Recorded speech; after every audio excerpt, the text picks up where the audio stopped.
Hello everyone, welcome to the scholars. This is Aman here. जैसे कि मैं आपके लिए लगातार एक सीरीज चला रहा हूँ जिसको हम लोग कहते हैं concept booster booster series for maths.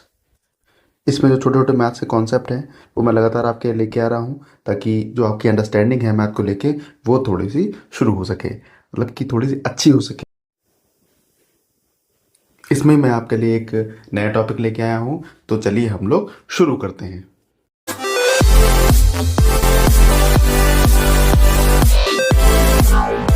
जो आज का हमारा टॉपिक होगा वो हम बात करेंगे nature of roots. Nature of roots इसमें किसकी बात करेंगे? इसमें हम बात करने जाएंगे क्वाड्रेटिक इक्वेशन की।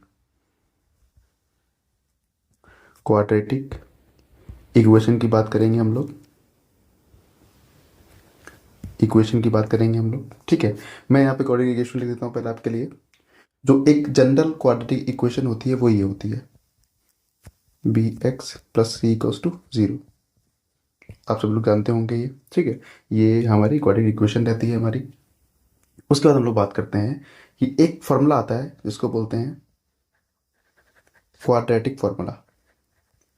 क्वाड्रेटिक फॉर्मूला, इस फॉर्मूले में क्या रहता है? इस तरीके से माइनस का b plus minus under root b square minus का 4ac अपॉन 2a, ठीक है।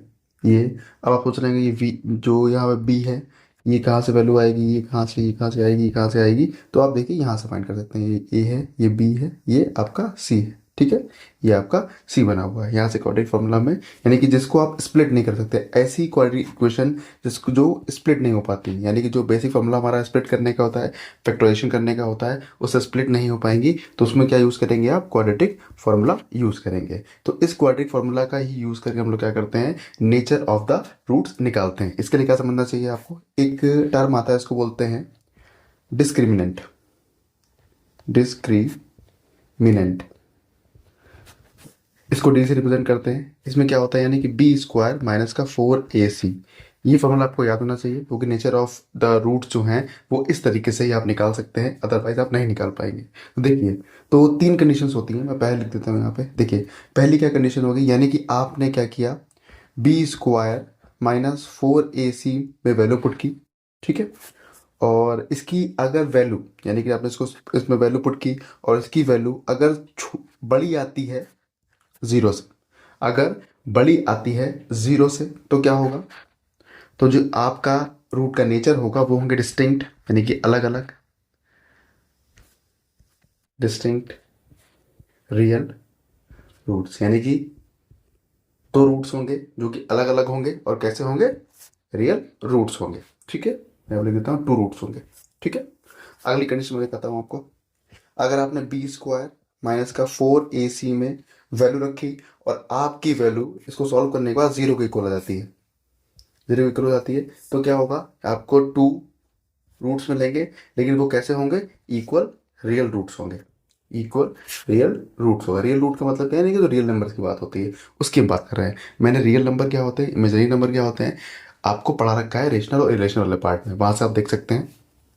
उसके बाद देखिए थर्ड वन देखते हैं हम लोग। देखिए थर्ड वन देखता हूँ। देखिए थर्ड क्या होता है, यानी कि आपने बी स्क्वायर माइनस का 4ac में वैल्यू पुट की और इसकी वैल्यू धोखे से छोटी आ जाती है जीरो से, यानी कि जीरो से छोटी चलेगी, ठीक है। आप जानते भी हैं कि जो जीरो से नीचे की वैल्यूज होती हैं वो कैसी होती है? वो माइनस में होती है, यानी कि इंटीजर में जब बात करते हैं आप। तो इसमें क्या हो जाएगा? इसमें आपको नो रियल रूट्स मिलेंगे, यानी कि एक भी रियल रूट नहीं मिलेगा। तो क्या कर सकते हैं आप? इस तरीके से इन तीन कंडीशंस को अप्लाई करके आप जो क्वाड्रेटिक इक्वेशन है उसके रूट्स किस नेचर के होंगे ये आप पता लगा सकते होंगे। और आई होप आपको समझ में ये आ गया होगा, ठीक है। अब मैं आप नेक्स्ट टॉपिक लेके आपके सामने फिर से आऊँगा, और फिर भी अगर कुछ आपको समझ में नहीं आया है तो आप कमेंट सेक्शन में बता सकते हैं, मैं दोबारा उसको समझाने की कोशिश करूँगा, ठीक है। तब तक के लिए थैंक यू वेरी मच।